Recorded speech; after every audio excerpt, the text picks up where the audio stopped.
नमस्कार प्यारे बच्चों, स्वागत है आपका अपने YouTube channel Shamsher Hindi academy में।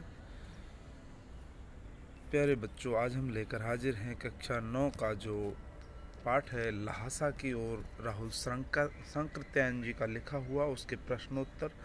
राहुल शंकरत्यायन जी का लिखा हुआ यह पाठ नेपाल की ओर से चीन जाने के रास्ते का वर्णन है और तिब्बत जाने का वर्णन है। जो लहासा एक जगह है वहाँ का वर्णन है। तो लहासा की और राहुल शंकरत्यायन जी के बारे में मैं आपको बता देता हूँ कि उनको महापंडित कहा जाता है और उन्होंने दुनिया के बहुत सारे देशों की यात्रा की।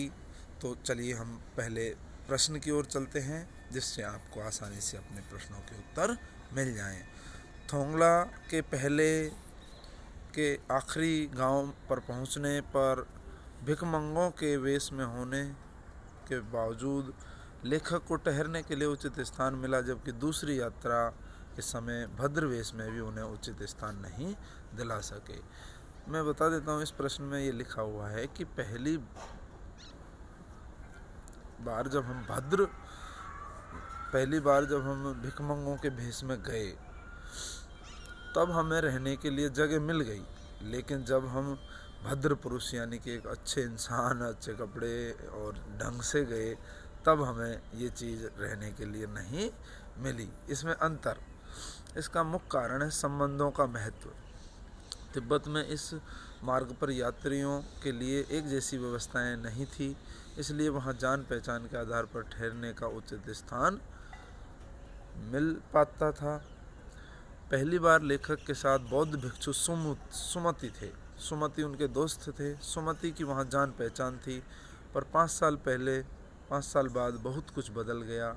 भद्र वेश में होने पर भी उन्हें उचित स्थान नहीं मिला। उन्हें बस्ती के सबसे गरीब झोंपड़ी में उस समय रुकना पड़ा था। यह समय उस समय के लोगों की मनोवृत्ति में बदलाव के कारण ही हुआ होगा। मनोवृत्ति का मतलब मन की स्थिति। वहाँ के लोग शाम होते ही छंग पीकर होश खो देते हैं, यानी कि ये छंग एक तरीके से छाछ कह लो या फिर नशे का लोकल पदार्थ कह लो, और सुमति भी साथ नहीं देते। उस समय सुमति भी साथ नहीं थे, इसलिए उनको ऐसा लगा होगा। दूसरा प्रश्न है, उस समय के तिब्बत में हथियार को कानून न रहने के कारण यात्रियों को किस प्रकार का भय बना रहता था। उस समय के तिब्बत में हथियार रखने से संबंधित कोई कानून नहीं था।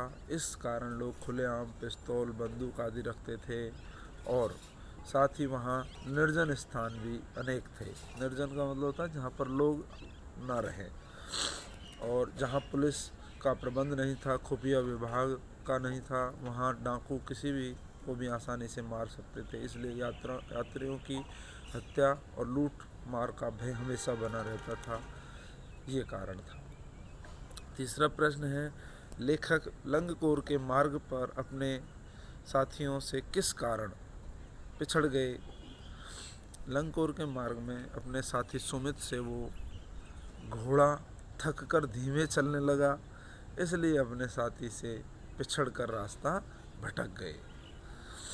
चौथा प्रश्न है प्यारे बच्चों, लेखक ने सेकर विहार में सुमति को उनके यजमानों के पास जाने से रोका, परंतु दूसरी बार रोकने का प्रयास क्यों नहीं किया। देखिए, लेखक ने सेकर विहार में सुमति को उनके यजमानों के पास जाने से रोका, इसलिए रोका ताकि वहाँ जाकर अधिक समय न लगाए। इससे लेखक को 1 सप्ताह तक उसकी प्रतीक्षा करनी पड़ती, परंतु दूसरी बार लेखक को वहाँ के मंदिर में रखी अनेक मूल्यवान हस्तलिखित पुस्तकें पढ़ने को मिल गई। हस्तलिखित का मतलब होता है हाथ से लिखी हुई पुस्तकें पढ़ने को मिल गई। वह एकांत में उनका अध्ययन करना चाहता था, इसलिए उन्होंने सुमति को यजमान के पास जाने की अनुमति नहीं दी। पुस्तकों का बहुत शौक है। महापंडित कहा जाता है राहुल शंकरत्यायन जी को। इनकी पत्नी का निधन अभी कुछ ही दिनों पहले दिल्ली के कैलाश ग्रेटर शायद वहाँ हुआ था। अखबारों की खबर बनी थी। पांचवा प्रश्न है प्यारे बच्चों, अपनी यात्रा के दौरान लेखक को किन कठिनाइयों का सामना करना पड़ा। लेखक को निम्नलिखित कठिनाइयों का सामना करना पड़ा था।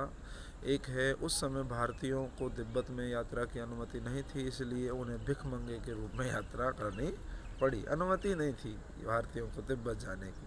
चाइना से युद्ध भी हुआ है भारत का, तो इस वजह से तिब्बत के जो दलाई लामा है धर्मगुरु, उनको भारत ने शरण दे रखी है, इस वजह से भी अनुमति बंद कर रखी है। चोरी के डर से भिखमंगों को वहाँ के लोग घर में घुसने नहीं देते, इस कारण लेखक को ठहरने के स्थान को लेकर कठिनाइयों का सामना भी करना पड़ा था। डांडा थोंगला जैसी खतरनाक जगह को पार करना पड़ा था।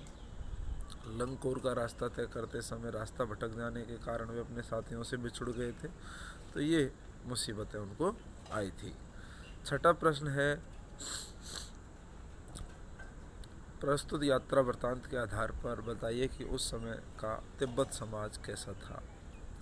उस समय का तिब्बत समाज तिंगरी प्रदेश विभिन्न जागीरों में विभक्त था, बटा हुआ था। अधिकतर जागीरें विभिन्न मठों के अधीन थी। जागीरों के मालिक खेती का प्रबंध स्वयं करवाते थे। खेती करने के लिए बेगार मजदूर मिल जाते थे। सारे प्रबंध की देखभाल कोई भिक्षु करता था, बौद्ध भिक्षु।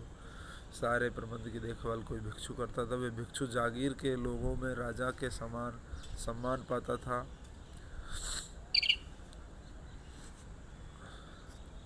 तिब्बत में के समाज में छुआछूत, जाति पाति आदि कुप्रथाएं नहीं थी। कोई अपरिचित व्यक्ति किसी भी के भी घर अंदर जा सकता था, परंतु भिखमंगों को चोरी के डर से घर में घुसने की जगह नहीं देते थे। सातवां प्रश्न है, मैं अब पुस्तकों के भीतर था, नीचे लिखे गए विकल्पों में से कौन सा इसका अर्थ बतलाता है। लेखक पुस्तक पढ़ने में रम गया। लेखक पुस्तकों की सेल्फ के भीतर चला गया। लेखक के चारों ओर पुस्तकें ही थी। पुस्तक में लेखक का परिचय और चित्र छपा था। उत्तर इसका होगा, लेखक पुस्तक के पढ़ने में रम गया। यही कहा जाता है कि मैं पुस्तकों के अंदर था, मुझे पता नहीं था कि अब मैं कहाँ हूँ, मैं पुस्तकों से प्यार करने लगा। अब हम सातों प्रश्न ही हो गए हैं जो मुख्य प्रश्न होते हैं। इसके बाद रचना विभक्ति के प्रश्न आते हैं, और यहाँ पर हमने दिए हैं भाषा अध्ययन के प्रश्न। भाषा अध्ययन के बारे में मैं कहता आया हूँ कि यह एक ऐसा प्रश्नों का समूह है जिससे हमारी हिंदी को समझने, पढ़ने और बोलने में हमें बहुत मदद मिलती है। ये भाषा का हमें स्वरूप बतलाती है कि किस तरीके से भाषा का हमें अध्ययन और वाचन करना चाहिए। किसी बात को अनेक प्रकार से कहा जा सकता है। जैसे सुबह होने से पहले हम गांव में थे, पौ फटने वाला था कि हम गांव में थे। पौ फटने का मतलब होता है सुबह होना, सूर्य का आ जाना। चाय का पैकेट होता है लाल घोड़ा, पौ फटते ही सबका काम, सबसे पहले हमारा नाम। इस तरीके से तारों की छांव रहते रहते हम गांव पहुंच गए। इस तरीके से रात जब पूरी हुई नहीं, तारे खिले ही थे कि हम गांव पहुंच गए। नीचे दिए गए वाक्यों को अलग अलग तरीके से लिखिए। जैसे जान नहीं पड़ता था कि घोड़ा आगे जा रहा है या पीछे, इसको उसी तरह लिखना है। यह पता ही नहीं चल रहा था कि घोड़ा चल भी रहा है या नहीं। कभी लगता था घोड़ा आगे जा रहा है, कभी लगता था घोड़ा पीछे जा रहा है।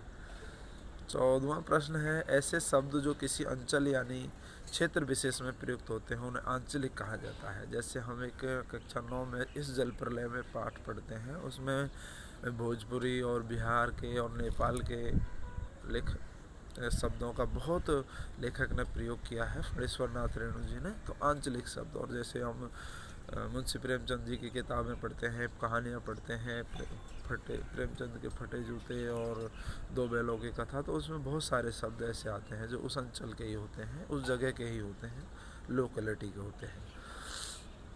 पाठ में आए शब्दों को हमें छांट कर लिखना है। जैसे कुची कुची, भीटा, थुकपा, खोटी, राहदारी, ऐसे शब्द आप और ढूंढ करके लिख सकते हैं। पाठ में कागज, अक्षर, मैदान के आगे क्रम से मोटे, अच्छे, विशाल शब्दों का प्रयोग हुआ है।